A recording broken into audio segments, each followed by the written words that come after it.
Well, we did it. This is it right here. We're heading over to go check out a Jeep Wrangler, a 2013 used. It's a good price, and we're gonna just check it out and see, because we like the idea of being able to adventure sometimes without worrying about charging, even though so far this thing's been great. The Rivian, that is.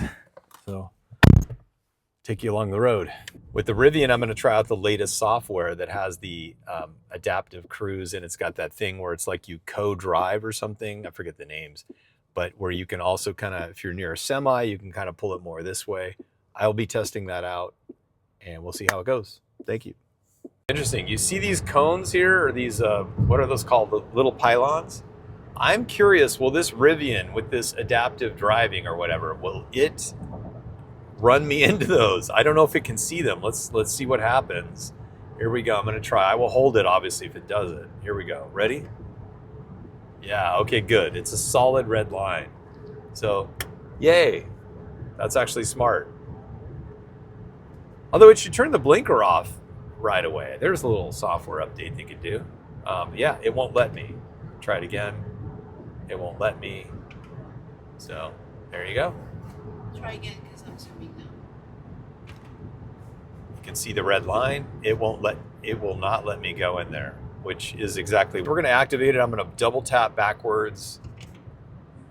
There we go. Now it's doing its thing. Okay. There. So it's got the little gloves. I have my hands off the wheel. I don't have my feet on the pedals. Everything's all clear. So if you look forward, this is the new software as of, like, I think last month's update, which would be September 2025. And for those of you in the future looking at this, this probably looks quite funny, but we like this. This is cool. Okay. Now it's got this thing where I can maybe lean more. Let's go a little bit more to that side of the lane just to try it. So I'm going to see what I can do to, like, it's got co-steer, co-drive. How do I do that? Oh, it lets you temporarily. Oh, that's kind of weird. Okay, I wasn't expecting that. I thought I could take it over and it would stay there, but actually what it does is interesting. Let me try it one more time when it's safe. Here we go. I'm going to try going to the left now. I can click on it, and then it bends me back. So I guess it allows, it doesn't just exit from the program. It stays within the program, but it lets you kind of co-steer. So I can kind of steer around things, but it goes back to center. You can see it's kind of and you feel it's firm, right? It's not easy to do this. I do have to apply pretty good pressure for that to kick in, like there. Whoa, and then it takes me back to center. Interesting. Considering Rivian is an adventure vehicle, and I think quite often you kind of forget about, some of the technology in it because it is so capable off-road. But what's cool is, like, when you're on a long road trip, this hands-free where it's doing the steering is so nice, especially when you are a bit fatigued. Not that you want to fall asleep, but you can at least relax. And it is so much more relaxing to be able to, especially like if you were in traffic or whatever's going on, it's just doing it for you. And if you want to kind of quickly get over, it's doing this. I'm not doing it. It really is a game changer. So whatever other vehicle I get after this lease is over, I really want to have that same capability. It's just very relaxing to have that. All right, so this particular Jeep is in Irvine area in Orange County. It's a pure California car. The dealership is like a major dealership. It's not a little tiny dealership. So I do hope that fares better. I've been disappointed before by other dealerships and places I've gone where it wasn't quite right. But you would hope that it's at a certain condition where they would want to sell it. Otherwise, I think it would go to a used car dealer like your traditional kind versus this type of vehicle. In addition to that, what's nice to see, they're getting more competitive because they also, kind of like Carvana, they give you 5 days. This place is going to give us 5 days, and you can return it, no questions asked. You can only go up to 250 miles or something like that, which heading back to Apple Valley might get a little tricky. But in any event, we'll have an opportunity to fully detail it. Now, we are going to take it on a test drive. I'm going to inspect it as best I can, look for rust, all the various things I just saw on YouTube to check for. And if it looks good there, we'll take it home. It's out the door around, it's a no haggle price, so I have to take it, but it's $16,000 and that includes taxes. So it's like $14,999. It's almost $15,000 with all the taxes, license, all that stuff. But they don't, it appears they don't have anything crazy like you have to get the paint protection, you have to do this. And it doesn't appear like that's the case. So I will let you know soon. This is it right here. It's a 2013, but it's really tight. It's got a lot of really good extras on this thing. All decked out. More on this soon. All right. My wife's driving her Jeep home. This was such a great deal. With taxes, license, and everything out the door, it was a little over $16,000 for a 2013 Jeep Wrangler Unlimited. It's got the 4-door, but it's got a bunch of upgrades. It's so nice when you can buy a car that somebody who cared about it, and you could just tell because of the age of the vehicle that it still really has so many nice mods, and I'll go over that in another video. But very happy with this. The main reason why, too, I want to say, this is for my wife, but also what's nice is when we want to go, because I want to do a road trip out to like Area 51 and stuff like that, and with the mileage that I can go on this Rivian, unfortunately, yes, it'll get me there, but unless I have a friend that can charge me in Area 51, I will not be able to actually take this vehicle back. Like, I could get there, but there are no chargers within the area that would allow me to charge to get me out of that area. So it's quite interesting how that all works.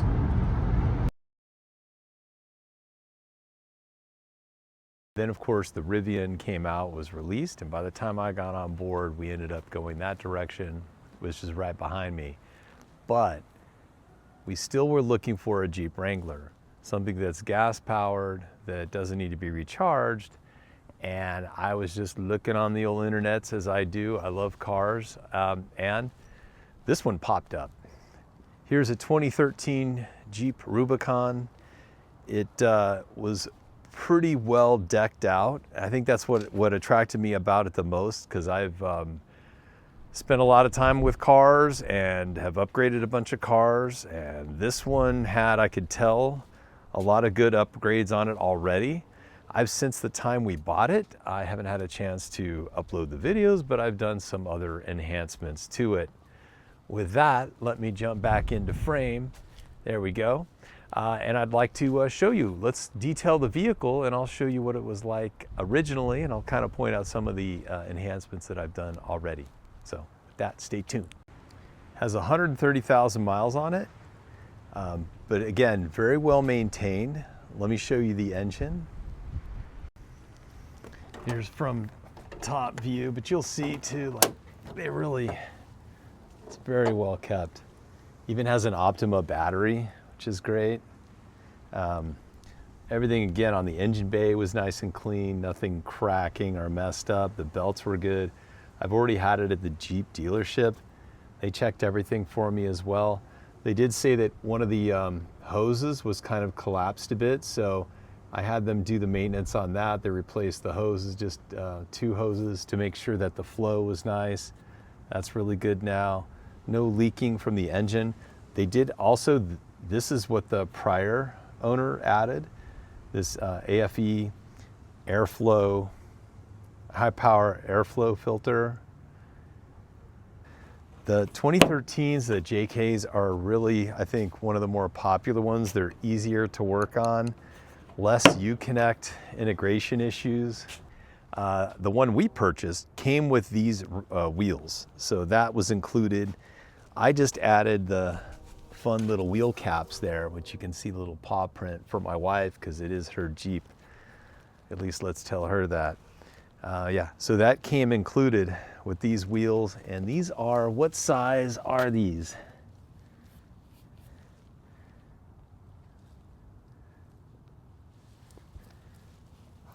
$17? These are 17-inch wheels, and you can see the spec listed right there.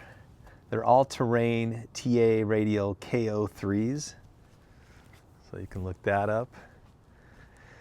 Next, it came with a winch. Although it didn't have a remote initially, I had to purchase a new remote for this thing, but it works. I've tested it out, everything works good. So it came with this Warren winch already. It's the VR EVO 8S. So you got that all included. It also came with this very nice metal front bumper with a light bar LED strip in the front and 2 yellow LED fog lights included. Also, you can see they've upgraded the headlights. Headlights also LED. The antenna was stock. I replaced it with this one. It had a, what do you call, like a stubby on here. And I went with a taller one. I like that better, and I liked the way in which the mount on the side was designed as well. Next, these hinges, door hinges. Those are extra. I had those added on later. It also came with a high jack, which I don't have on here right now, but that's the mount for it. The high jack goes up there and rests on that. It came with these rock slider foot rails. This was included, so that's kind of nice. You can see too, it's been lifted. I don't know, I know this isn't stock, but that's definitely lifted from the original. I don't know how many inches, but that lift kit was also additional. You can also see as we go down here, and I'll get into the engine bay a little bit later, it came with these TerraFlex arms. I don't know what the technical term is, but those are extra as well. The previous owner also added these extra LED spotlights for when you're backing up. I added that backup camera.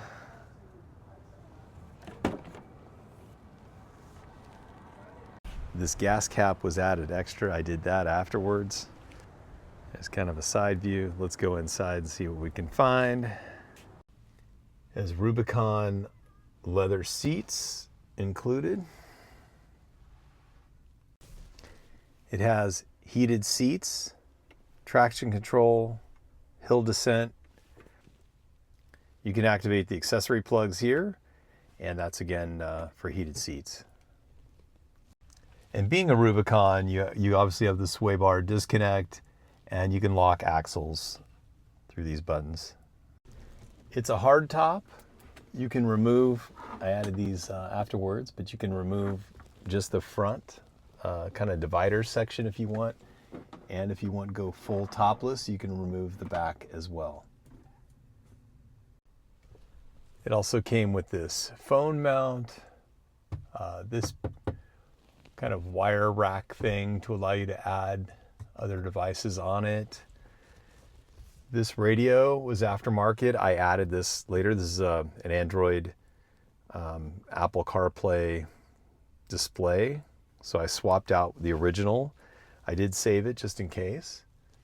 It came with off-road style floor mats for mud and rain, snow, all that good stuff. Also, these I added afterwards. These are metal. It came with plastic, but I preferred metal on all 4 doors. Here's the back seats. Everything's really clean, just beautifully maintained. I mean, realistically, they both serve a purpose, right? This one's a lot more straightforward, gas powered, and much cheaper to insure, much cheaper to register every year, at least in California, versus the Rivian. The Rivian is just a different animal, 100%, obviously electric, way more expensive, like $1,000 a year plus to register in comparison. But we like the two. We like the two contrasting ones. I have my year update of owning the Rivian coming up. That'll be my next video, so stay tuned for that and subscribe for that.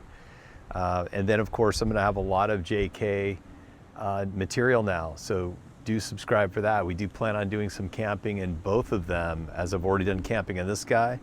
This guy's next. I also plan on doing some videos to show you everything that I've done so far on the upgrades. Everything from jacking up the vehicle, the solution I have for that, which is actually quite interesting.